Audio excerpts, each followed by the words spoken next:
வணக்கம் நேயர்களே, நீ இன்றி அமையாத உலக நிகழ்ச்சிக்கு உங்களை அன்புடன் வரவேற்கின்றோம். இந்த உலக இயக்கத்திற்கு ஒவ்வொரு மனிதனின் பங்களிப்பும் அவசியமானது என்பதை அடிப்படையாக கொண்டுதான் இந்த நிகழ்ச்சி அமைஞ்சிருக்கு. இந்த சமூகத்துல மனிதர்களை அவர்கள் செய்யும் தொழில் சார்ந்துதான் நாம அடையாளப்படுத்துறோம். அந்த தொழிலுக்கு இருக்கக்கூடிய பொது மதிப்பீடே அந்த மனிதர்கள் மீதான மதிப்பீடாகவும் பார்க்கப்படுது. அது சரியா? அவர்களுடைய தொழிலில் இருக்கும் சிக்கல்களை நாம் புரிந்து கொண்டிருக்கிறோமா என்பதை சொல்லும் இடமாக, பேசும் இடமாகத்தான் இந்த நீ இன்றி அமையாத உலக நிகழ்ச்சி அமைஞ்சிருக்குது. இன்னைக்கு யாருடைய தொழிலை பற்றி நாம பேச போகின்றோம்? கையில கத்திரிக்கோளோடு தேவையானதை வெட்டி தேவையில்லாததை நீக்கி கோர்த்தும் சேர்த்தும் நமக்கு வண்ணமயமான உடைகளை தயாரித்து தரக்கூடிய தையல் கலைஞர்களை பற்றி தான் நாம பேச போகின்றோம். இன்று அவர்களுடைய தொழில் நிமித்தமான விமர்சனங்களையும் அவர்கள் தொழில் குறித்த சிக்கல்களையும் பேசுவதற்காக 14 தையல் கலைஞர்கள் இங்கு வந்திருக்கிறார்கள். அவர்களை வருக வருக என வரவேற்போம். இவர்களோடு பேசுறதுக்கு இந்த பக்கத்துல மக்கள் பிரதிநிதிகளாக பேராசிரியர் திரு ஹாஜா கனி அவர்கள், பேராசிரியர் திரு கணேச ராஜா அவர்கள், கல்லூரி முதல்வர் திரு உஷா ஈஸ்வரன் அவர்கள், எழுத்தாளர் திரு கார்த்திகா வாசுதேவன் அவர்கள், மனநல ஆலோசகர் திரு அனுராதா அவர்கள், தொழில் முனைவோர் திரு சோபனா ரமேஷ் அவர்கள். இவர்களோடு நாமும் இணைவோம். அதாவது ஆள் பாதி ஆடை பாதி அப்படிங்கிறது அந்த காலத்துல நம்ம வழக்கமாக சொல்லிக்கிட்டு இருந்த ஒரு பழைய மொழி. இன்னைக்கு அதை மாத்தி ஆள் கால் ஆடை முக்கால் அப்படின்னு நம்ம மாத்தி அமைச்சிட்டாங்க இல்லையா? அந்த உடை அப்படிங்கிறது ஒரு மனிதனுக்கு எவ்வளவு முக்கியமானதாக இருக்குது, தேவையானதாக இருக்கிறது. மனிதனுடைய அடிப்படை தேவைகள் என்று சொன்னால் உண்ண உணவு, உடுத்த உடை, இருக்க இருப்பிடம். இதில் நடுநிலைமையை, இரண்டாவது இடத்தை உடைதான் வகிக்கிறது. இந்த ஆடை எவ்வளவு முக்கியத்துவம் என்பதற்கு திருமறை குரானில் 2வது அத்தியாயத்தில் 187வது வசனத்தில் தம்பதியரை பற்றி ஒரு செய்தி இருக்கிறது. ஆண் பெண்ணை பற்றி சொல்லும் பொழுது இணையர்கள், நீங்கள் அவர்களுக்கு ஆடையாக இருக்கிறீர்கள், அவர்கள் உங்களுக்கு ஆடையாக இருக்கிறார்கள். இது மிகுந்த ஆழமான, கவித்துவமான, சிந்திக்கத்தக்க ஓமையாக இருக்கிறது. ஆடை என்பது முதலிலே ஆதி மனிதன் தட்பவெட்ப சூழ்நிலைக்காக ஆடை உடுத்த தொடங்கினான். பிறகு ஆடை என்பது மானம் மறைப்பதற்காக என்று ஆகின்றது. பிறகு ஆடை என்பது தன் தகுதியை சொல்லக்கூடியதாக பரிணாமம் பெறுகின்றது. ஆகவே இந்த ஆடை வடிவமைப்பிலே மனிதனை பற்றிய கருத்தை உருவாக்கக்கூடியதாக, அவனுடைய சமுதாய நிலையை சொல்லக்கூடியதாக அமைகின்றது. ஆகவே தையல் கலை இருக்கிறதே, அது ஒரு மையல் கலை. அதன் மீது மக்களுக்கு எப்பொழுதும் ஒரு மையல் உண்டு. அது தையல்களுக்காகவே உருவான கலையோ என்ற அளவுக்கு அந்த நுணுக்கம். எழுத்தாளர் பிரபஞ்சன் அழகாக சொல்வார், பெண்களுக்கு கைக்குட்டை செய்யும் பொழுது தையல்காரர் கூட கவிஞராகி விடுகின்றார்.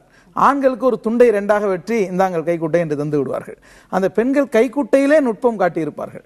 ஆகவே இந்த ஆயக்கலைகள் 64 தையல் கலை மக்களை ஒவ்வொரு காலத்திலும் கவரக்கூடிய கலையாக இருக்கின்றது. சமுதாயத்தில் மிக முக்கியமானவர்கள் தையல் கலைஞர்கள். தையல் கலை ஒரு மையல் கலை அப்படின்னு பேராசிரியர் பேசியிருந்தாரு. அவரும் ஒரு நூலோடு சம்பந்தப்பட்டவர், நீங்களும் நூலோடு சம்பந்தப்பட்டவர் இல்லையா? ஒருத்தருக்கு ஆடை அப்படிங்கிறது எவ்வளவு முக்கியத்துவமானது. God make man, tailor make gentleman. இறைவனே உடை இல்லாம தான் படைக்கிறான். அவனுக்கு உடையை கொடுத்து நாங்கள் மனிதனாக்குறோம்.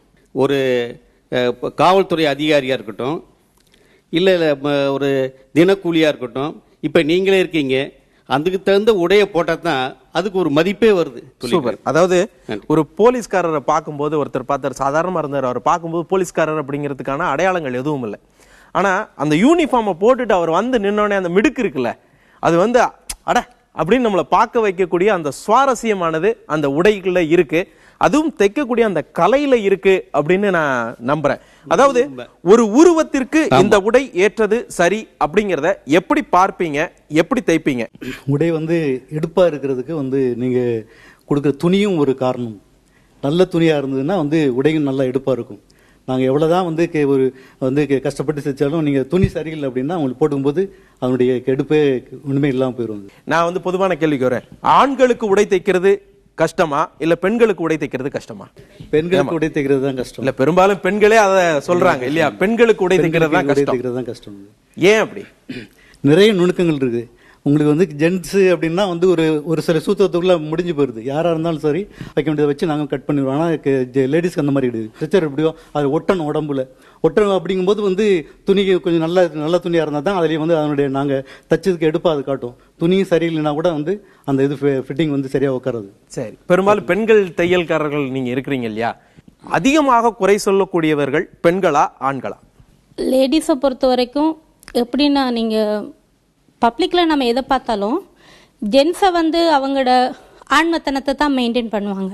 லேடிஸை பார்க்கும்போது ஒரு கலைநயத்தோடு அவங்க அழகு, அவங்க ட்ரெஸ், லேடிஸை பார்த்தா கூட ஃபர்ஸ்ட் அவங்க என்ன ட்ரெஸ் போட்டிருக்காங்க, என்ன ஜுவல்ஸ் போட்டிருக்காங்க, அதை தான் பார்ப்போம். அப்போ நாமளும் அப்படி தான் பண்ணுவோம். இப்போ நாம் நல்லா ட்ரெஸ் பண்ணியிருக்கோன்னா ஒரு பப்ளிக்கில் போகும்போது நமக்கு ஒரு தன்னம்பிக்கை வரும். 4 இடத்துக்கு போகும்போது 4 மனுஷருக்கு முன்னால் போகும்போது நம்ம நல்லா ட்ரெஸ் பண்ணியிருக்கோம், நம்ம அழகாக இருக்கும்போது நமக்கு நம்மளே அறியாமலே ஒரு தைரியம் வரும், தன்னம்பிக்கை வரும். இல்லை நம்ம கொஞ்சம் நல்லா இல்லையா ஃபீல் பண்ணும்போது நாமளே நம்மளை ஒடுக்கிக்குவோம், கொஞ்சம் பின்னாடி போய் உட்காந்துக்குவோம். ஓகே, அந்த இது அப்போ அந்த எண்ணம் மனதில் இருக்கிறபடியாக தான் நம்ம நல்லா இருக்கணும், நம்மளோட வெளிப்பாடு வந்து நம்மளை மற்றவங்க பார்க்குறவங்க அவங்களுக்கு நம்மளை பிடிக்கணும் என்ற அந்த மைண்ட் செட், அந்த உணர்வு இருக்கு. அந்த உணர்வு தான் அந்த நுணுக்கத்துக்கான காரணம். ஓகே, இப்போ டெய்லர் மேல வழக்கமா வந்து உங்களுக்கு எல்லாம் ஒரு இருக்கும், எனக்கு ஒரு நல்ல டெய்லர் கிடைச்சிட்டாருன்னா போதுமப்பா, கோடி புண்ணியமா போகும் அப்படின்னு சொல்லக்கூடிய பெண்கள் அதிகமாக இருக்கிறாங்க இல்லையா? எப்படின்னா ஒரு 4 பிளவுஸ் கொடுக்குறோம் அப்படின்னா அதில் வந்து 2 தான் வந்துட்டு ஓரளவுக்கு கரெக்டாக இருக்கும். ஒரு 2 பிளவுஸ் வந்து பயங்கர சொதப்பலாக இருக்கும். அதே அளவு தான், அதே கட்டிங் தான். அது அவங்களோட மைண்ட் செட் ஆயிடுதுங்க. அது வந்து நம்ம மொத்தமாக கொடுத்தா இவங்க ஏதோ அடிச்சு கொடுத்துருவாங்க அப்படின்ட்டு அவங்களோட மைண்ட் செட்டு தான் அது. நாங்கள் கட் பண்ணும்போது எல்லாமே ஒரே அளவு தான் போட்டு கட் பண்ணுவோம், அது மாறுறதுக்கு சான்ஸே வராது. ஆனா அவங்க வந்து மொத்தமா கொடுத்தோம்னா அவங்க அடின்னு அடிச்சிடுவாங்க, அடிச்சிடுவீங்க, நீங்க அளவு சொல்லிடுவீங்க. அது ஒரே நிமிஷம். ஆனா இப்ப இருக்கிற ட்ரெண்ட்ல வந்து புதுமையா வர டிசைன்ஸ்ல அவங்க வந்து எந்த அளவுக்கு அப்டேட் ஆயிருக்காங்கன்னு தெரியாது. சோ நம்ம போய் அவங்க கிட்ட கேட்போம், ஒரு பிக்சரை வச்சுதான் காட்டுவோம். ஏன்னா வந்து நம்ம ஒரு மாடல் ஏதாவது ஒரு கேட்லாக் வச்சு எங்களுக்கு இந்த மாதிரி வேணும் அப்படின்றப்போ அந்த இதை வந்து 2-3 பிளவுஸ்க்கு அப்புறம் தான் அந்த ஃபிட்டிங்கே வருது. ஏன்னா உங்களுக்கும் ட்ரையல் அண்ட் எரர் ஆகுது. சோ இதை வந்து கம்யூனிகேட் பண்றது டெய்லர்ஸால சம்டைம்ஸ் முடியறது இல்ல கஸ்டமர்ஸ் கிட்ட. நீங்க கேட்கிற மாதிரி பண்ணினா இந்த மாதிரியான பாதிப்புகள் வரும், அதுக்கு நீங்க ஓகேவா இந்த மாதிரி செஞ்சு தரலாமா அப்படின்னு கேட்கும்போது அந்த மாதிரி பேசிக்கும் போது என்ன ஆகும்னா அது அவங்களும் புரிஞ்சுப்பாங்க, ஓ இந்த மாதிரி பண்ணா நமக்கு சூட் ஆகுமா ஆகாதா. சின்ன சின்ன ஆல்ட்ரேஷன்ஸ் பண்ணா உங்களுக்கு பெர்ஃபெக்ட்டா கொண்டு வந்து நிறுத்தும். அந்த பொறுமை வந்து அவங்களுக்கும் வேணும். எடுத்த உடனே ஒரு பிளவுஸை போட்ட உடனே நமக்கு ஃபிட்டா இருக்குமான்னு சொல்ல முடியாது. ஏன்னா எவ்வளவுதான் இருந்தாலும் ஒரு சின்ன ஆல்ட்ரேஷனா செஞ்சாதான் அந்த காஸ்டியூம் அவங்களுக்கு பெர்ஃபெக்ட்டா நிற்கும். ஓகே, அதாவது இப்போ ஒவ்வொரு துணிக்கும் ஒவ்வொரு தன்மை இருக்கு அப்படின்னு சொல்றாங்க இல்லையா? இந்த துணியில இந்த அளவுல தைச்சா இது இப்படி இருக்கும், இந்த அளவுல தைச்சா இப்படி போகும் அப்படிங்கிறது இருக்கு இல்லையா? ஆனா எல்லாத்துக்கும் ஒரே கட்டிங் தானா, இல்ல கட்டிங்ல வந்து மாற்றுவீங்களா, இல்ல அந்த அளவுல அட்ஜஸ்ட் பண்ணுவீங்களா? இல்ல, ஒவ்வொரு துணிக்கும் ஒவ்வொரு வித்தியாசங்கள் உண்டு. அதை நாம கட் பண்ணும்போது இந்த துணி வலியும் இந்த துணி வலியாதுங்கிற எண்ணத்தோட தான் கட் பண்ணணும். அதே நேரத்தில் தைக்கும்போது வலிகிற துணியை கொஞ்சம் குறைச்சி வைப்போம், வலியாத துணியை கொஞ்சம் அதிகப்படுத்துவோம்.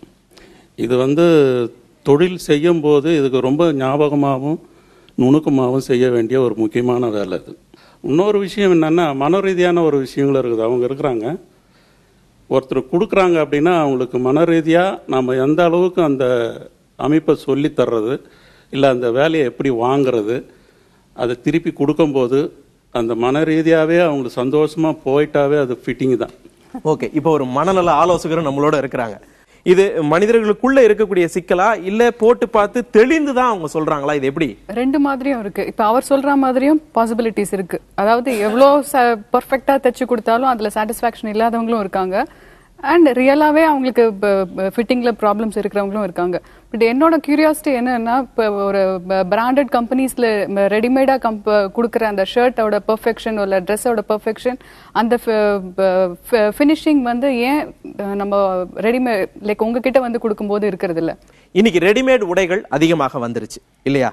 அவங்க முன்னாடியே சொன்ன மாதிரி அங்க நிறைய ஆப்ஷன்ஸ் இருக்கு, அதுல போட்டா பர்ஃபெக்டா இருக்கு, எங்களுக்கு பிடிச்ச மாதிரி இருக்கு அப்படின்னு சொல்றாங்க. ஆனா நீங்க தைக்கக்கூடிய துணிகள்ல அந்த பெர்ஃபெக்ஷன் எங்களுக்கு கிடைக்கல அப்படிங்கறத அவங்களுடைய கேள்வியாக இருந்தது. இந்த பெர்ஃபெக்ஷனை உங்களால கொடுக்க முடியலையா? ரெடிமேடு வந்து அவங்க அதுக்குன்னு ஒரு தனி மிஷின், அதுக்குன்னு ஒரு இது குறைஞ்சது வந்து ஒரு பீஸ் ரெடி பண்ணாங்கன்னா 2000 பீஸ் ரெடி பண்றாங்க.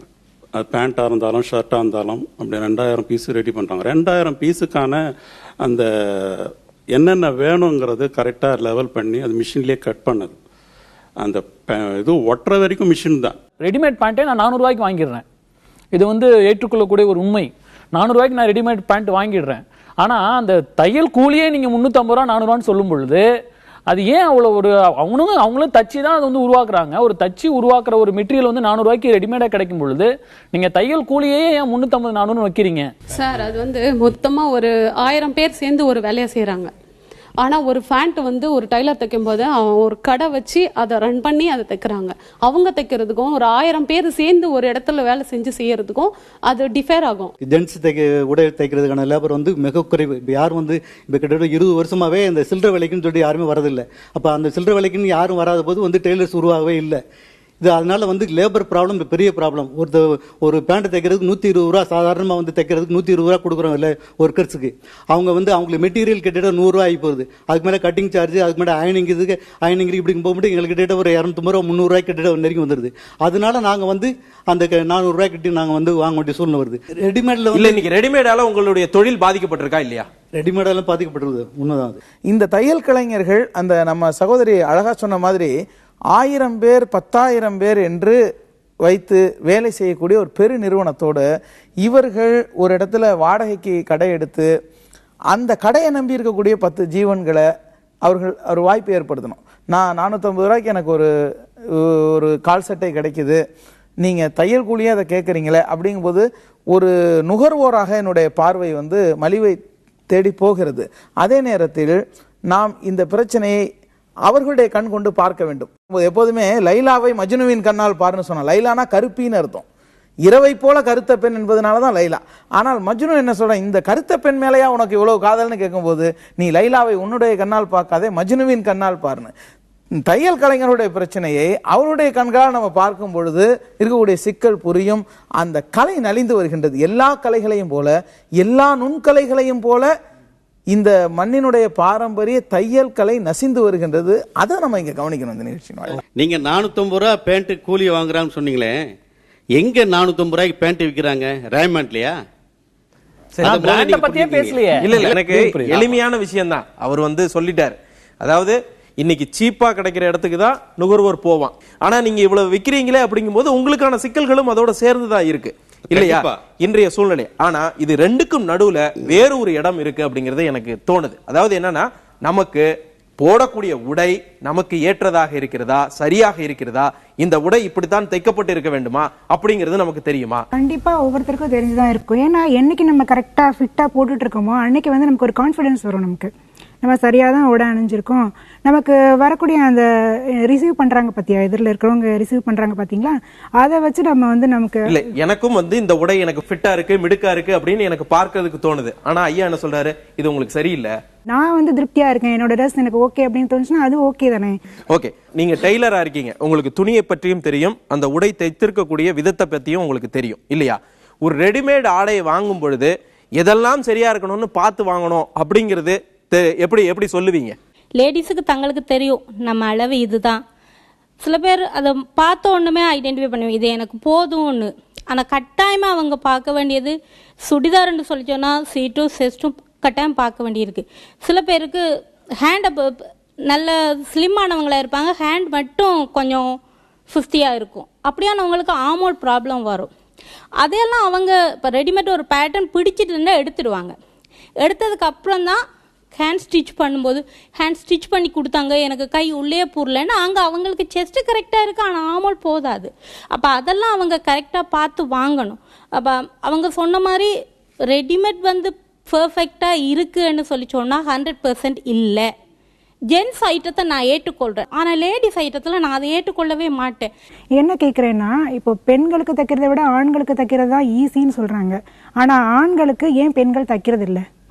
இங்க இருக்கிற பெண்கள்லயே யாராவது, எங்க வீட்டுக்கார் வந்து சப் இன்ஸ்பெக்டர் தான், அவருக்கு போலீஸ் யூனிஃபார்ம் நான் தான் ஸ்டிச் பண்ணி தருவேன். அது அவர் ஃபிட்டிங்கா போட்டுட்டு வெளியே நடந்து போகும்போது எனக்குள்ள ஒரு நல்ல ஒரு திமிருனே சொல்லலாம். அவரை பார்க்கும்போது அவ்வளவு நல்லா இருக்கும். கேட்கவே சந்தோஷமா இருக்கு. கண்டிப்பா. ஏன் பெண்கள் ஆண்களுக்கான உடை தைப்பவர்களாக இல்லை அப்படிங்கக்கூடிய ஒரு கேள்வி எனக்கு இருக்கு. அது ஒரு பயம் தான் சார் அவங்களுக்கு. ஒருவேளை ஜென்ஸ் மாடல் தைச்சா அது ஏதாவது ஸ்டிச்சிங்கில் ப்ராப்ளம் வந்துடும், கட்டிங்கில் ப்ராப்ளம் வந்துடும், அவங்க ஏதாவது சொல்லுவாங்க. அது இல்லாமல் ஜென்ஸ் வந்து லேடிஸ் அளவு எடுக்க கஷ்டப்படுவாங்க. இந்த தொடை சுற்றளவு இந்த அளவெல்லாம் எடுக்க கொஞ்சம் கஷ்டப்படுவாங்க கை வச்சு. அவங்க சொன்னது எவ்வளோ ஒரு நியாயமான விஷயம் இருக்கு. தன்னோட கணவருக்கு அவங்க எப்படி வேணா அளந்தளந்து அவங்க பார்க்கலாம், தைக்க முடியும். அதே ஆனா இந்த சமூகத்துல வந்து அப்படி இல்ல. வந்து அளந்து அப்படிங்க பார்க்க கூடிய முடியாது. அதாவது அளவை எடுத்து கொடுத்துட்டா தைக்கிறதுக்கான வாய்ப்பு இருக்கு. இருக்கு சார், அது தைக்கலாம். ஓகே. ஒவ்வொரு நாளும் மனிதனுடைய உருவமானது மாறிக்கிட்டே இருக்கு இல்லையா? ஒருத்தர் அளவு கொடுக்க வந்துட்டு ஒரு மாசம் கழிச்சு தான் அவங்க திரும்ப வாங்குறாங்க அப்படின்னு வச்சுக்கோங்க. அந்த ஒரு மாதத்திற்குள்ள அவங்களுடைய உருவ மாற்றம் ஏற்படும்ல? இருக்கும். ஓகே, அதை நீங்க வந்து கன்சிடர் பண்ணிப்பீங்களா? இது இருக்கு. அது எப்படின்னா, அது ஒரு ஜென்ரலான கட்டிங் ஒன்று இருக்கு. அதாவது நடுத்தரமான ஒரு கட்டிங். அந்த நடுத்தரமான கட்டிங் வந்து எல்லா நேரத்துலையும் ஒத்து போகும். இதை தான் நாங்கள் ஃபாலோ பண்ணுவோம். இந்த ஜென்ரலாக இருக்குது ஒரு மாதம் பொத்தில் அவங்க 6 மாதம் பொத்து வாங்கினாலும் கூட போட முடியும். ஒன்றே ஒன்று சொல்கிறாங்க, ஒன்று இடுப்பு கொஞ்சம் டைட்டாக இருக்குது, அவ்வளோதான் இருக்கும். இல்லை பாடி கொஞ்சம் டைட்டாக இருக்குது. ஏன்னா அந்த 6 மாதம் பொறுத்து நீங்கள் சொன்ன மாதிரி அந்த 1 இன்ச்சு வித்தியாசங்கள் வர்றது வாய்ப்பு இருக்குது. அதுக்கு முழு கவனம் செலுத்துகிறோம், அவ்வளோதான். முழு கவனம்னா அதுக்கு மேலே நாங்கள் பக்தி வச்சுருக்குறோன்னு தான் பொருள். இவர் தைச்சார், இது எடுத்து போய் பீரோவில் வச்சிடலாம், எப்போ போட்டு ஆனால் ஒரே கரெக்டாக இருக்கும் அப்படிங்கிற நம்பிக்கை ஒன்று வந்து நாங்கள் உருவாக்கி வச்சுக்கணும். அந்த உருவாக்கி வச்சுக்கிட்டா தான் அந்த ஜென்ரலான கட்டிங்கே வந்து வரும். சென்னையில் இப்படி ஒரு கலைஞரை பற்றி கேள்விப்பட்டேன். அவர் யாரையும் அளவு எடுக்க மாட்டாராம். அவர் கடைக்கு வந்தால் அப்படி பார்த்துட்டு அதற்கான துணியையும் வெளியே எடுக்க விட மாட்டாராம். குறைஞ்சபட்சம் 30,000 ரூபா கோட்டுக்கு அப்படின்னு தொடங்குறாங்க. சென்னையின் பிரமுகர்கள் அப்படின்னா அவர் கடையில் வாடிக்கையாக இருக்கிறாங்க அப்படின்னு அர்த்தம்னு ஒருவரை பற்றி சொன்னார். இவர் வந்து 100 ஆண்டு கால பாரம்பரியம் உள்ளவர்கள். எப்படி இந்த சித்த வைத்திய பாரம்பரியம் சொல்கிறாங்களோ அதுபோல் அவர் வந்து இப்படி பார்த்தாலே அது சாத்தியமான கலைஞர்கள் சொல்லணும். ஒருவரை பார்த்த உடனே நீங்கள் போயிட்டு வாங்க உங்களுக்கு சட்டை தயாராகிடும் அப்படின்னு. அதாவது 36 இன்ச்சு பாடி, 38 இன்ச்சு பாடி, 40 இன்ச்சு பாடி இப்படிங்கிற வித்தியாசங்கள் இருக்கும். நாம் பார்க்கும்போதே ஒரு 40 இன்ச்சு பாடி இல்லை 36 இன்ச்சு பாடின்னு சொல்லிட முடியும். சிலருக்கு தொப்பை இருக்கும், தொப்பை பெருசாக இருக்கும், சிலருக்கு சீட்டு பெருசாக இருக்கும். அப்போ அந்த மாடலை நாங்கள் மாற்றணும். அப்படின்னா இவங்க பார்த்ததுமே அங்கே கண்டுபிடிச்சிருவோம் இதுதான் அவங்களுடைய அமைப்பு. இந்த அமைப்பின் கீழே தான் நாங்கள் மார்க் பண்ணிக்குவோம். அப்போ எது எங்கே வெளியே வச்சு கட் பண்ணணுங்கிறது எங்களுக்கு ஒரு ஐடியா வந்துடும். அதில் அதை வச்சு தான் பண்ணுவோம். அது பார்த்துட்டாவே போதும், ஒரு 38 இன்ச்சு பாடி இதுக்கு தகுந்த மாதிரி பண்ணிடலாம். அதே நேரத்தில் அந்த 38 இன்ச்சு பாடி சம்மந்தமே இல்லாமல் வயிறு இருக்கும். அதைத்தான் நாங்கள் யோசிக்கணும். தொந்தியை மறைக்கக்கூடிய சட்டை தைக்கக்கூடிய தையல் கலைஞர்லாம் இருக்காங்க இல்லையா? அதே மாதிரி பெண்களுக்கு வந்து நம்மளை கொஞ்சம் ஒல்லியா காமிச்சா நல்லா இருக்கும், அப்படி ஃபிட்டா காமிச்சா நல்லா இருக்கும். கொஞ்சம் அப்படி ஏதாவது தையல் இருக்கா, கலை இருக்கா? பெண்களுக்கு வந்து பிளவுஸ்ல வந்து நிறைய வெரைட்டி இருக்கு சார். வெரைட்டி பிரின்சஸ் கட்டுன்னு சொல்லுவாங்க, அப்புறமா கட்டோரி பிளவுஸ்னு சொல்லுவாங்க. அதெல்லாம் போட்டா இன்னும் கொஞ்சம் நல்லா அவங்கள பாடியோட ஃபிட்டா காட்டும். எனக்கு புரியுற மாதிரி. ஏன்னா கொஞ்சம் உருவம் பெருசா இருக்கிறவங்க இப்போ டிவி பார்த்துட்டு இருக்காங்கன்னு வச்சுக்கோங்களேன், எனக்கு எப்படி போட்டா நல்லா இருக்கும்னு எப்படி சொல்லுவீங்க? இல்ல பார்க்கும்போது சொல்லலாம். இப்ப மேம்க்குலாம் வந்து இப்ப கட்டோரி பிளவுஸ்னு சொல்லுவாங்க, செகண்ட் கட்டோரின்னு சொல்லுவாங்க. அது போட்டா இன்னும் கொஞ்சம் அவங்கள இன்னும் ஸ்லிம்மா காட்டும். அந்த மாடல்லாம் போட்டா நல்லா லாங் பிளவுஸ் போடும்போது கொஞ்சம் ஒல்லியா இருக்கும். அந்த மாடல் போடும்போது இன்னும் கொஞ்சம் ஃபிட்டிங்கா இருக்கும் பாடி. அப்ப இன்னும் கொஞ்சம் அவங்கள கம்மியா காட்டும் அந்த பாடி சைஸ் வந்து. ஓகே, அது வந்து கிளாத்தை பொறுத்து தான் சார். அது வந்து சிம்பிளான ஒரு சாஃப்ட் மெட்டீரியலாக இருந்தால் அதுக்கு தகுந்த மாதிரி நம்ம ஸ்டிச் பண்ணிக்கலாம் டைட் பண்ணி. அதுவே ஒரு ஸ்டிப்பான கிளாத் இருந்தா கொஞ்சம் லூஸ் குத்து ஸ்டிச் பண்ணா கொஞ்சம் பெருத்த உருவமா இருக்கிறவங்க என்ன மாதிரி துணி எடுக்கணும்? கனத்த துணி எடுக்கணுமா, லேசா இருக்க லேசான துணி எடுக்கணும் சார். கனமா இருக்கிறவங்க லேசான துணி எடுக்கணும், ஒல்லியா இருக்கிறவங்க கொஞ்சம் கனத்த துணி எடுக்கணும். இப்படி எடுத்துக்கிட்டா கொஞ்சம் உருவம் குறையும். சில்க் காட்டன்ல எல்லாம் எடுத்தா கொஞ்சம் ஒல்லியா தைக்கலாம், குண்டா இருக்கவங்களுக்கு. ஓகே, சில்க் காட்டன் போட்டா நல்லா இருக்கும். ஓகே, அதாவது பல் டாக்டர், இஎன்டி ஸ்பெஷலிஸ்ட், கண் டாக்டர் அப்படின்னு சொல்ற மாதிரி டாக்டர்ல பல்வேறு பிரிவுகள் இருக்கிற மாதிரி இப்போ டெய்லர்லையும் பல்வேறு பிரிவுகள் இருக்கு. இவர் வந்து சுடிதார் ஸ்பெஷலிஸ்ட், இவர் வந்து ஜாக்கெட் ஸ்பெஷலிஸ்ட் அப்படின்னு நிறைய பேர் வந்து பிரிவுகள் வச்சிட்டு இருக்கிறாங்க இல்லையா? ஏன் இந்த மாதிரியான ஒரு ஸ்பெஷாலிட்டி உங்களுக்குள்ள வருது? எதனால? அவங்கவுங்களுக்குன்னு பிடிச்சிருக்கிற தொழில் தான் சார். இப்போ என் ஃப்ரெண்டு வந்து பிரைடல் ஒர்க்கு நல்லா பண்ணுவாங்க. பிளவுஸு ஸ்டிச்சிங் அவங்களுக்கு அவ்வளோ வராது. ஆனால் அந்த பிரைடல் ஒர்க் அவங்க பண்ணும்போது பார்க்க நீட்டாக இருக்கும். எங்களுக்கு ஆல்ட்ரேஷன் பண்ணுறதுல இன்ட்ரெஸ்ட் இருக்குது. நாங்கள் புது துணி எடுத்து தைக்கிறது இல்லை. மிடில் கிளாஸ் ஃபேமிலிஸ்க்கு டைட்டாக இருக்கும், லூஸ் பண்ணணும், இல்லை பட்டன் போயிருந்தா பட்டன் வைக்கணும், ஜிப்பன் போடணும், இது போல் ஐட்டம்ஸ் இருக்கும் இல்லையா, அதெல்லாம் நாங்கள் பண்ணி கொடுக்குறோம். இல்லை, பெரும்பாலான டெய்லர் கடையில் இங்கே ஆல்ட்ரேஷன் செய்யப்படாது அப்படின்னே போர்டு வச்சிருக்கிறாங்க. ஆனால் நீங்கள் அதுதான் தொழில். ஆல்ட்ரேஷன்லாம் நீங்கள் கொடுத்துருக்கீங்களா? என்ன சொல்லுவாங்க? எப்படி டெய்லர்ஸ்லாம் எப்படி டீல் வாங்கவே மாட்டாங்க சார், வாங்கவே மாட்டாங்க. எப்படி டீல் பண்ணுவாங்க உங்களை? இப்படின்றவாங்க, அவ்வளவுதான், நம்ம அதுக்கு மேல பேசவே முடியாது, அவ்வளவுதான், ஜஸ்ட் அதெல்லாம் முடியாது மேடம் அப்படின்றாங்க. டைம் பேஸ்டு ஒர்க் இல்லையா உங்களுக்கு? ஒரு half an hourல ஒரு சுடிதார் தைக்க முடியும் அப்படின்னா இதை பிரிச்சு தைக்கிறதுக்கு ஒரு half an hour ஆகும். அதனால அவங்களுக்கு வந்து ப்ரொடக்டிவிட்டி இருக்காது. அதனால தான் அவங்க வந்து அதை அட்ஜஸ்ட் பண்றது. சூப்பர். 25 rupeesலேருந்து 500 rupees வரையும் ஆல்ட்ரேஷன் மட்டுமே நாங்கள் பண்ணி தரத்திருக்கோம். ஸ்பெஷலிஸ்டா தைக்கிறாங்க இல்லையா? இப்போ ஒரு டெய்லர்னா எல்லாமே தெரிஞ்சிருக்கணும் அப்படிங்கிறது வந்து அடிப்படை இல்லையா? இவங்க தேர்ந்தெடுத்து இதுதான் நாங்க பண்ணுவோம் அப்படின்னு தேர்ந்தெடுத்துக்கிறது சரியா? ஒரு வியாபார யுக்தின்னு பாத்தீங்கன்னா டெய்லர்னாலே வந்து பொதுவா வந்து எல்லாமே தெரிஞ்சிருக்கணும்னு ஒரு காலகட்டங்கள் இருந்தது. அது ஆடவராக இருக்கட்டும், பெண்டிராக இருக்கட்டும். இன்றைய காலகட்டத்தில் எப்படின்னாக்கா, பெண்களுக்குன்னு தைக்கிற சில தையல் கலைஞர்களுக்கு வந்து அவருக்கு போட்டுக்கிற சட்டையே தைக்க தெரியாது. இது பல பேருக்கு உண்மை. அது ஓகே. ஆமா, அவருக்கு போட்டுக்கிற அந்த கால் சட்டையும் தைக்க தெரியாது. ஓகே. ஆமா, கொஞ்சம் தத்தக்க புத்தகன்னு தச்சுக்குவாரு. இதுதான் உண்மை. அது இன்னைக்கு அப்படி ஒரு பாதி தெரிஞ்சுக்கிட்டே இல்ல ஒரு தொழில் தெரிஞ்சுக்கிட்டு நிறைய பேர் இந்த தொழிலுக்கு வந்துடுறாங்க அப்படிங்கிற மாதிரி தான் சார் சொல்றாரு. அது சரிதான்? உண்மைதான். அது இப்படித்தான் தைக்கணும், இப்படிதான் பண்ணணுங்கிற ஒரு அடிப்படையான தொழிலை நாங்கள் கற்றுக்கிட்டோம்.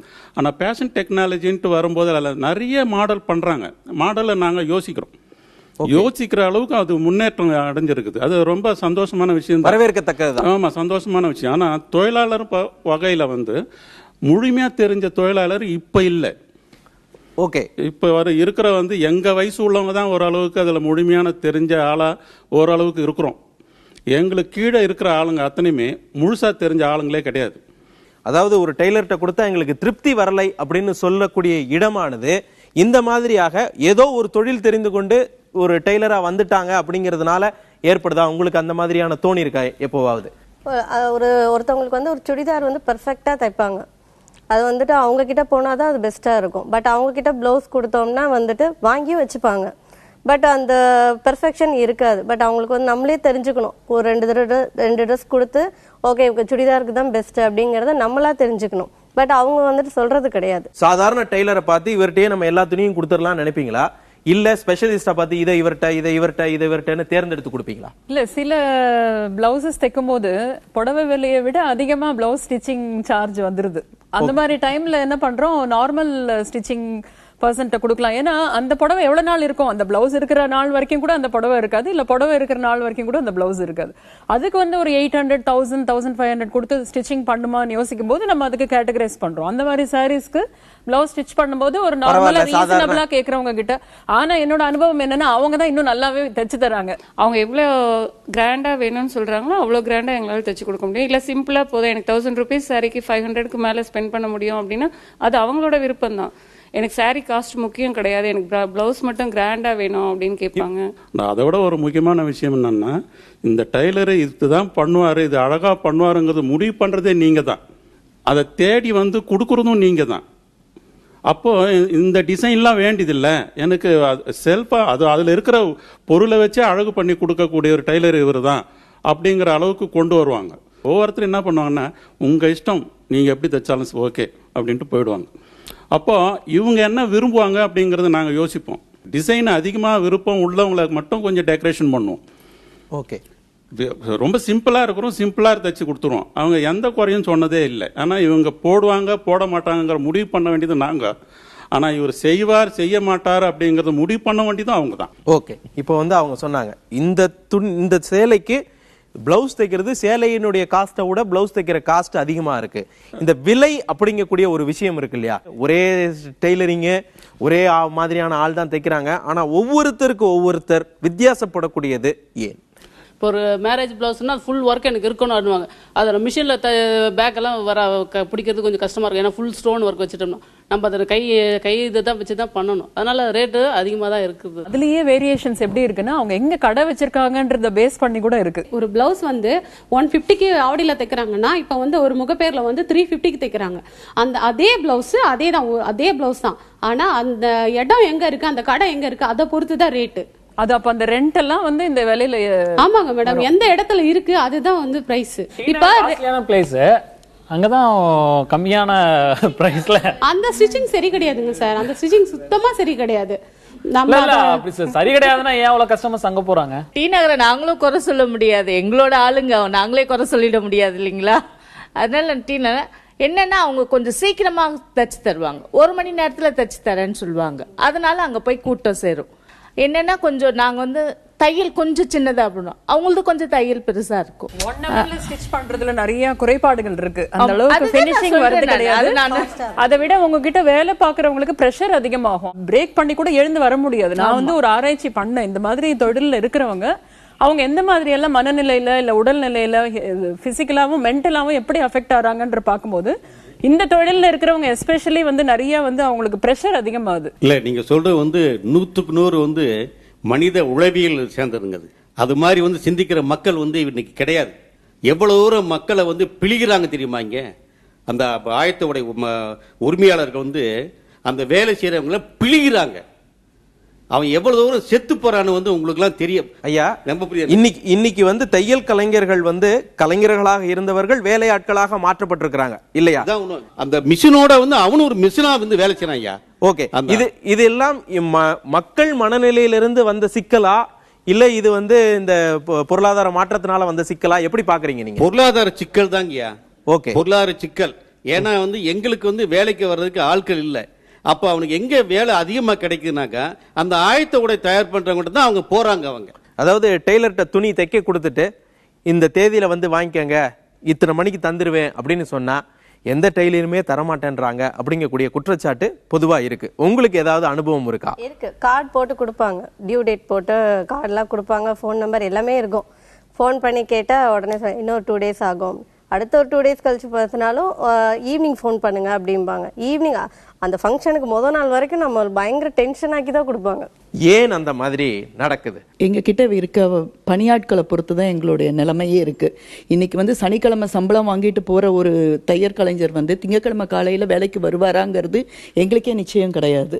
கஸ்டமர் கிட்ட ஒரு சாக்கு போக்கு சொல்லக்கூடாதுன்னுட்டு நாங்களே உட்கார்ந்து ராத்திரி பகல் உட்கார்ந்து தச்சு கொடுக்கிற நிலைமையும் இன்னைக்கு இருக்கு. எங்களுடைய சொல்றோம் அப்படின்னா ஒரு ஃபங்க்ஷன் முதல் நாள் நாங்க ஒரு 2 days பிஃபோர் வந்துட்டு நீங்க கொடுத்தாதான் அதுல எவ்வளவு ஆல்டர் இருக்கும். இவங்க என்ன சொல்றாங்கன்னா ஃபங்க்ஷனுக்கு 2 நாள் முன்னாடி கொடுத்தா தான் அதுல எவ்வளவு ஆல்ட்ரேஷன் இருக்கும். அந்த நம்பிக்கை இல்லாத பிரச்சனை முதல் உங்கள்ட்ட இருந்து தூக்கி போடுங்க. டெய்லர்ஸ் நம்புங்க, அந்த பிரச்சனை வராது. இவங்க கிட்ட ரெகுலரா நம்ம செய்யறோம், இவங்க கொடுத்த அந்த டைம்ல நான் எத்தனையோ பொண்ணுங்களுக்கு அந்த முகூர்த்த டைம் கொடுத்து அனுப்பியிருக்கேன். எடுத்து போட்டாங்கன்னா அந்த மனமடைக்கு அப்படியே போகக்கூடிய மாதிரி செய்ய முடியும். அந்த அளவுக்கு எங்களுக்கு முடியும். நீங்க என்ன பண்றீங்க? நம்ம காசு கொடுக்குறோம், இவங்க தச்சு கொடுக்குறாங்க, எங்களை ரெண்டாந்திரமா அங்கே உட்காந்து வச்சு பார்க்காதீங்க. அங்கதான் நீங்க தப்பு பண்றீங்க. டெய்லர் அப்படி இருக்காங்கன்றதுக்கு ஒட்டுமொத்த டெய்லரையும் அந்த கண்ணோட்டத்துல பார்க்காதீங்க. அவங்களுக்கு பிரச்சனையே உங்களை மாதிரி ஒரு நல்ல டெய்லர் கிடைச்சிட்டா சந்தோஷம் அப்படிங்கறத அவங்களுக்கு பிரச்சனையே. இதுக்குள்ளேயே இன்னொரு குற்றச்சாட்டு இருக்கு. அதாவது முன்னாடி பே பண்ணிட்டாங்கன்னா அந்த துணியை அப்படியே லேட் பண்றது. அப்படி எல்லாம் பண்றது கிடையாது சார். கண்டிப்பா அப்படி எல்லாம் பண்ண மாட்டோம். இருக்கு சார். நான் ரொம்ப பிஸியா இருக்கும்போது வந்து ஸ்கூல் சீசன் டயத்துல கொடுக்குறாங்க. இப்போ ஸ்கூல் யூனிஃபார்மா தச்சுட்டு இருப்போம். அப்போ வந்து இந்த இடையில ஒரு பிளவுஸ் அப்படிங்கறத வந்து அப்படியே ஓரங்கட்டியே போட்டிருப்போம். அது அப்படியே எங்கிட்ட போயிடும். அது அப்புறமா வர்றப்ப தேடுவோம், கொஞ்ச நேரம் பொறுத்து சொல்றாங்க அப்படின்னு சொல்லிட்டு சொல்லுவோம். அப்புறம் நீங்க போயிட்டு வாங்க, நாங்க வந்து ஃபோன் பண்ணி சொல்றேன் அப்படின்னு சொல்லி சொல்லுவோம். அப்புறம் தேடி எடுத்து அப்புறம் ஃபோன் பண்ணி சொல்லுவோம், உங்களுக்கு இன்னும் இருக்கு, இன்னைக்கு இந்த மாதிரி வாங்க, இன்னும் 1 வாரம் பொறுத்து வாங்க, 10 நாள் பொறுத்து வாங்க அப்படின்னு சொல்லிட்டு இது சாதாரணமா என்னன்னா தொடர்ந்து ஒரே மாதிரியான வேலையை செஞ்சுக்கிட்டு இருக்கிறதுனால உங்களுக்கு சலிப்பு வந்து இருக்கட்டும் அப்புறம் பாத்துக்கலாம் அப்படிங்கக்கூடிய ஒரு மனநிலை வருதா? இல்ல சார், அதெல்லாம் வராது. இப்போ எங்களுக்கு டிலேங்கிறதுலாம் வந்து எங்களால் இயலாம. ஒரு சட்டை தைக்கிறதுக்கு 3 பேர் தேவைப்படுது, கட்டிங் பண்ணுறதுக்கு, தைக்கிறதுக்கு, அது சில்லறை வேலை பார்த்து அயன் பண்ணுறதுக்கு 3 பேர் தேவைப்படுது. 3 பேரும் வந்து ஒரே டயத்தில் கடையில் எங்கேயும் கிடைக்க மாட்டாங்க. அதை இப்போ ஒரு ஆள் வந்து 3 வேலை செய்கிறப்போ லேட் ஆகும். இப்போ வந்து நான் ஒரு டயத்தை போட்டுருந்தோம் கூட, 1 மாதம் டைம் போட்டிருந்தோம் கூட, இடையில ரொம்ப வேண்டியவங்க இல்லை எக்ஸ்ட்ரா சார்ஜ் தர்றேன் அப்படின்னு சொன்னால் கூட நாங்கள் அதுக்கெல்லாம் பால் மாறுறவங்க தான். உடனே வந்து சரிங்க அப்படின்னு சொல்லிட்டு வாங்கி இடையில வந்து செஞ்சு கொடுப்போம். அப்படி இந்த மாதிரி ஒரு தருணத்தில் வந்து லேட் ஆகிட்டே போகும். அதாவது ஒரு டெய்லரோட ஒரு நல்ல அனுபவம் நமக்கு இருக்கும் இல்லையா? எல்லாரும் போனா எனக்கு அந்த டெய்லர் இருந்தாரு, நல்லா தைச்சாரு, ஆனா அவர் திடீர்னு கடையை காலி பண்ணிட்டு போயிட்டாரு அப்படின்னு சொல்லுவோம். ஒரு டெய்லர் இருந்தாரு, அவர்கிட்ட தான் இனிமே அப்பா அப்படின்னு நினைச்சேன், ஆனா என்னமோ தெரியல அவர் தொழிலே விட்டுட்டு போயிட்டாரு. இப்படி நமக்கு ஒரு டெய்லரோடு ஒரு நல்ல அனுபவம் கிடைச்சி மிஸ் ஆனதும் இருக்கும். அதே மாதிரி டெய்லர்களுக்கு வந்து நல்ல கஸ்டமருங்க, எங்க இருந்தாலும் எந்த உலகத்துல மூலையில இருந்தாலும் என்கிட்ட தேடி வந்து துணி கொடுப்பாரு அப்படிங்கக்கூடிய அனுபவங்களும் இருக்கும். உங்களுக்கு அந்த மாதிரி நெகிழ்ச்சியான கஸ்டமரோட இருக்கக்கூடிய அனுபவம் ஏதாவது இருக்கா? மலேசியா கஸ்டமருங்க நிறைய பேர் இருக்காங்க, எங்களுக்காகவே வருவாங்க. பாடி பாவாடை தைக்கிறதுக்குன்னு சொல்லி ஒவ்வொரு முறையும் வந்து ஒரு கஸ்டமர் வருவாங்க. கிட்டத்தட்ட ஒரு 12 வருஷமாக வந்துகிட்டு இருக்காங்க. ஒவ்வொரு தவணையும் 10 பாவாடைக்கு மேலே தைப்பாங்க. ரொம்ப நாங்களும் சிரத்தை எடுத்து பண்ணி கொடுப்போம். ஒவ்வொரு முறையும் ஒவ்வொரு வருஷமும் தவறாது வந்து தைச்சிட்டு போவாங்க. நான் வந்து ஸ்ரீலங்கா ஆக்சுவலி நான் ஊரில் இருந்து இப்போ ஒரு 2 வருடத்துக்கு முன்னாடி இந்தியா வந்திருந்தேன். இந்தியா வந்து 1 வருஷம் நான் இங்கே ஸ்டே பண்ணியிருந்தேன். நான் திரும்பி ஊருக்கு போனப்போ என்கிட்டே ரெகுலராக தைச்சிட்டு இருந்த ஒரு காலேஜ் படிக்கிற பொண்ணு, அவங்க அம்மா நான் வந்துட்டேன்னு அறிஞ்சு அவங்க அம்மா வந்தாங்க. ஐயோ எந்த டெய்லர்கிட்டையும் போகிறாள்ன்ட்டு என்னை வீட்டுக்கு வாப்பில்லேன்னு கூட்டிகிட்டு போனான். ஆனால் அவள் வழக்கமாக அவங்க எடுத்து கொடுக்குற உடுப்புகள் ரெடிமேட் பீஸுகள் எல்லாமே பீரோவில் அடுக்கி வச்சிருக்கு. நீங்கள் வந்தாலே ஒழிய இல்லைன்னா தனக்கு வீசா போட்டு கொடுங்க, நான் இந்தியா போயிட்டு அக்காட்ட தைச்சிட்டு நான் வந்துடுறேன். அந்த கண்டிஷனில் எனக்கு உண்மையாகவே நான் அங்கே போய் ஊரில் நின்று அந்த காலம் அந்த பொண்ணோட ட்ரெஸ்ஸஸ் மட்டும் தைச்சி கொடுத்தேன். அப்படி அவள் எனக்காக வெயிட் பண்ணதை பார்க்க இப்போ கூட இந்த கண்டக்டில் இருக்கா. இப்போ அவளுக்கு வெட்டிங் ஃபிக்ஸ் ஆகிருக்கு, இந்தியாவில் தான் நடக்க போகுது. இப்போவே அங்கேருந்து என்கிட்ட ஆர்டர் பண்ணிட்டா, மேடம் நான் வந்தேன், நான் நீ என் கூடயே தங்கிக்க, என் கூடயே இருந்துக்க, உனக்கு எல்லாமே நான் பண்ணிடுறேன் சொல்லும்போது அந்த உணர்வு இருக்குல்ல, நான் அந்த கஸ்டமரை தாண்டி அடுத்த கட்டம். ஓகே, மகிழ்ச்சியானது. அதாவது ஒரு டெய்லர் நம்மளுக்கு இப்படி அமைஞ்சா சந்தோஷம் அப்படிங்கிறதா எல்லாருடைய எதிர்பார்ப்பும். தொடர்ந்து பேசலாம். நானும் பிகாம் முடித்தோடனே பேங்க் எக்ஸாம் எழுதணும், அது எழுதணும்ட்டு ஃப்ரெண்ட்ஸு ஃபேமிலியில் எல்லாரும் சொன்னாங்க. பட் நான் இதை தான் செய்வேன் அப்படின்ட்டு முடிவெடுத்துட்டு நானும் இந்த தொழிலுக்காக வந்தேன். என் தம்பிங்க 2 பேர் இன்ஜினியரிங் பண்ணியிருக்காங்க, அவனும் இதே டெய்லரிங் தான் பண்ணிக்கிட்டு இருக்கான். கொஞ்சம் அட்வான்ஸ்டாக பண்ணுறோம். அப்பா வந்து சின்ன லெவலில் பண்ணிட்டு இருந்ததை இன்னைக்கு நாங்கள் இமெயிலில் ஆர்டர் எடுத்து வெப்சைட்டில் ஆரம்பித்து ஆன்லைனில் பண்ணிட்டு கொஞ்சம் இன்னும் அடுத்த கட்டத்துக்கு எங்களோட பிஸ்னஸை கொண்டு போய் நான் வந்து 100க்கு 100 இந்த தொழிலை வந்து நம்பி இருக்கேன். என்னுடைய பசங்க வந்து இந்த தொழிலில் வர முடியாமல் போனதுக்கு எனக்கு ரொம்ப வருத்தம். அது வந்து எனக்கு ஒரு பையன் பொண்ணு, அவங்க 2 பேருமே இன்ஜினியரிங் படிச்சுட்டு இது பண்ணுறாங்க. ஆனால் அவங்க சம்பாதிக்கிறத விட நான் வந்து இந்த தொழிலில் அதிகமாக சம்பாதிக்கிறேன். இன்னமும் வந்து இருந்தேன்னா இன்னமும் வந்து நான் அவங்களோட வந்து அதிகமாக சம்பாதிக்க முடியும் அப்படிங்கிற தன்னம்பிக்கை எனக்கு இருக்குது. ஆக்சுவலி என்னோட ஃபேமிலியில் யாருமே டெய்லரிங் கிடையாது, ஃபேஷன் டிசைனிங் யாரும் கிடையாது. ஆனால் எனக்கு சின்ன வயசுலேருந்து பயங்கர இன்ட்ரெஸ்ட்டு. ஆக்சுவலி நான் இப்போ வந்து ஐடி கம்பெனியில் ஒர்க் பண்ணுறேன். ஆக்சுவலி என்னோட எய்ம் நான் இதில் வரணும் அப்படின்னு இப்போ நான் வீட்டில் பண்ணுறேன், 4 இயர்ஸாக பண்ணிகிட்ருக்கேன். ஆனால் என்னோட எய்ம் வந்து நான் இதுக்குள்ளே வரணும் அப்படிங்கிற ஒரு இதுதான் எனக்கு. சூப்பர். இந்த காலகட்டத்திலையும் ஒரு தையலை ஒரு நம்பி வந்து ஒரு தையல் இருக்கா அப்படிங்கிறது மகிழ்ச்சியான விஷயம். தையல் கலைஞருடைய பிள்ளைகள் தையல் கலைஞராகத்தான் ஆகணும் அப்படிங்கிற அவசியம் இல்லை. அதே நேரத்தில் வந்து அந்த தொழில் வாழ்வாதாரத்துக்கு உதவக்கூடியதா அப்படிங்கிற அவசியமானது. நீங்கள் ஒன்று கவனிக்க வேண்டும், நீங்கள் நீ இன்றி அமையாத உலகம், துணி இன்றி அமையாத உலகங்கிறது தான் யதார்த்தம். கண்டிப்பா. ஆனால் நீங்கள் ஒன்று கவனிக்கணும், இப்போ இவங்கெல்லாம் மாநகர பகுதிகளில் இருக்கிறாங்க, இங்கே வாங்கும் சக்தி அதிகம், பலதரப்பட்ட மக்கள் இருக்கிறார்கள். நீங்கள் இதே கலையை மிகச் சிறப்பாக கற்றுக்கொண்டு நகர்ப்புறங்களில் ஊர்ப்புறங்களில் இருப்பவர்களுக்கு தன்னிறைவு வர வேண்டிய ஒரு சிந்தனையை நோக்கி போகணும். நான் டெய்லர் தொழிலில் பெரும்பாலும் அவங்க பிள்ளைங்க வர்றதில்லைங்கிறது அது உண்மையானது. காரணம் என்னன்னா, இப்போ இருக்கிற மாடல் வந்து மாறிடுச்சு. அந்த மாடல் மாறும்போது என்னென்னா அவங்களுடைய ஐடி சம்மந்தப்பட்ட எண்ணங்களும் அவங்களுடைய வளர்ச்சியினுடைய எண்ணங்களும் வந்து ரொம்ப அதிகமாக போயிடுச்சு. நாங்கள் இந்த தைய வேலையில் தொழில் சேர்ந்து அதை படக்குன்னு தைச்சிட்டு இருக்கிறது அவங்களுக்கெல்லாம் பிடிக்கல. நல்ல ஒரு கம்பெனியில் வேலை செய்யணும், நல்லா சம்பாதிக்கணும் அப்படிங்கிற எண்ணங்கள் வந்து சாதாரண மனிதர்லேருந்து எல்லாருக்கும் வர்றது உண்டு தான். அது என் பிள்ளைக்கு வர்றதுல என்ன தப்பு இருக்குது? இப்போ என் பிள்ளை வந்து நான் ஃபேஷன் டெக்னாலஜிக்கு படிக்க வச்சேன், படிக்கலையே. ஆனால் சாப்பிட்றது, அவங்க நடக்கிறது, ட்ரெஸ் போகிறது அத்தனையுமே இதுல இருந்து இதை உணரணும் இல்லையா? அது என் பிள்ளை உணரலையே. அதே மாதிரி எல்லாருமே இருக்கிறோம், எல்லா மட்டத்திலையும் அந்த எண்ணங்கள் இருக்குது. எந்த தொழிலா இருந்தாலும் ஈர்ப்பு சக்தி வேணும் ஒரு மனிதனுக்கு. இது யாரு ரசிச்சு வர்றாங்களோ அது அங்க தொழில் நடக்கும், அது பக்தி அங்க இருக்கும். அதுதானே உண்மை. சூப்பர், மகிழ்ச்சி மகிழ்ச்சி. அதாவது இந்த வாழ்க்கை எனும் பெருங்கடல்ல தத்தளித்துக்கிட்டு இருக்கக்கூடிய பல நபர்களை இந்த தையல் தொழிலானது ஏற்றம் கொடுத்து முன்னேற்றத்திற்கு கொண்டு வந்திருக்குது அப்படிங்கிறதுல மாற்று கருத்து இல்லை. அவர்கள் இந்த சமூகத்திற்கும் ஏற்றம் கொடுத்த இந்த தொழிலுக்கும் நல்லது செய்து கொண்டிருக்கிறார்கள் அப்படிங்கிறதையும், அவங்களுக்கு மட்டும் இல்லாம சுத்தி இருக்கக்கூடிய சக மனிதர்களுக்கும் நல்லது செஞ்சுக்கிட்டு இருக்காங்க அப்படிங்கிறதுக்கு உதாரணமாக ஒரு தையல் கலைஞரை பற்றிய ஒரு காட்சி தொகுப்பை நம்ம குழுவினர் எடுத்திருக்கிறாங்க. அதை இப்ப 9th படிச்சுட்டு இருக்கும்போது குடும்ப சூழ்நிலை காரணமாக பாதியிலே டிஸ்கண்டினியூ பண்ண வேண்டியதாயிடுச்சு. சும்மா சாதாரணமாக கற்றுக்கிட்ட தொழில் தான் தையல் தொழில்.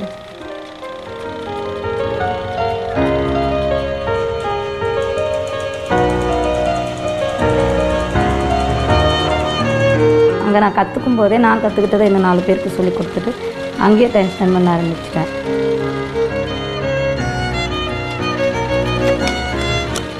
ஃபஸ்ட்டு ஃப்ரீயாக தான் பண்ணி கொடுத்தேன். ஏன்னா அந்த நேரத்துக்கு நம்மளை நம்பி யாரும் துணி தரமாட்டாங்க. ஃப்ரீயாக பண்ணி கொடுக்க அவங்களுக்கு எல்லாமே கரெக்டாக அமையுது. சின்ன சின்ன கரெக்ஷன் அதை எப்படி கரெக்ட் பண்ணுறதுன்னு தெரிஞ்சுட்டு கரெக்டாக அவங்கள திருப்திப்படுத்த முடியும் அப்படின்போது அது ஒரு சந்தோஷம் தானே. சட்டையா அது அவங்களால தான் தைக்க முடியும், லேடிஸ் ஃபினிஷிங் வராது, இப்படி சொல்லியே உன்னால் முடியாதுன்னு சொல்லியே அதை முடிக்கணும், அதை கற்றுக்கணும் அப்படின்னு சொல்லிட்டு ரொம்ப ஆர்வமே அதுக்கப்புறம் தான் வந்தது. ஒரு காலகட்டத்தில் என்னோடய ஹஸ்பண்ட் அவருக்கு ஆக்சிடெண்ட் ஆகிடுச்சு. என்னை ரொம்ப என்கரேஜ் பண்ணது என்னோடய ஹஸ்பண்ட். முடிஞ்சளவு காப்பாற்றிடலான்னு பார்த்து முடியலன்ற பட்சத்தில் 3 பிள்ளைங்களை வச்சுட்டு என்னடா பண்ண போகிறோம் அப்படின்னு தெரியாத ஒரு நிலையில தான் நம்ம கையில் தொழில் இருக்குது. சரி நம்ம ஒரு கடை வைக்கலாம் அப்படின்னு சொல்லிட்டு சாதாரணமாக சின்னதாக ஒரு கடை வச்சு ஒரு 4-5 கம்பெனியிலேருந்து ஆர்டர் எடுத்து பண்ணிகிட்ருக்கேன். ஜாப் ஒர்க் பண்ணி கொடுத்துட்ருக்கேன்.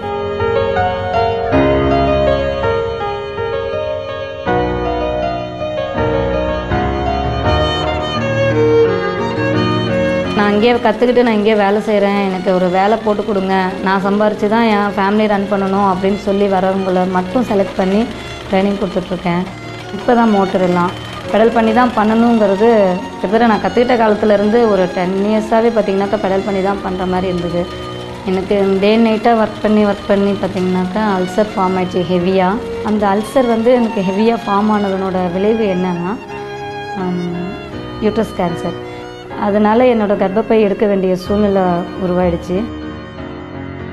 இப்போ என் குழந்தைங்க எல்லாம் மேல் படிப்பு படிக்க போயிட்டாங்க. அவங்களோட தேவைகளை நிவர்த்தி பண்ணணும் அப்படின்னாக்கா மறுபடியும் நான் வெளியில் போயாகணும், கடைக்கு போயாகணும். யாரோட சப்போர்ட்டும் இல்லாமல் பண்ண முடியுமாங்கிறது கஷ்டமாக தான் இருக்குது. ஆனாலும் முடியுங்கிற நம்பிக்கையில் மட்டும் பண்ணிட்டு இருக்கேன். இந்த உலகம் இருக்கின்ற வரை மனிதனும் இருப்பான். மனிதனுக்கான தேவைகளும் தொடர்ந்து கொண்டே இருக்கும். அதாவது அடிப்படை தேவைகள் கண்டிப்பாக இருக்கும். அதில் நடுநாயகமாக இருக்கக்கூடிய உடையினுடைய தேவையும் இருக்கும். அது இருக்கின்ற வரை இந்த தையல் கலைஞர்களும் அவர்களோடு இருப்பார்கள். இந்த தையல் கலைஞர்கள் இன்றி அமையாது உலகு அப்படின்னு சொல்லி இந்த நிகழ்ச்சியை முடிக்கிறேன். மீண்டும் மற்றொரு நிகழ்ச்சியில் சந்திப்போம். நன்றி, வணக்கம்.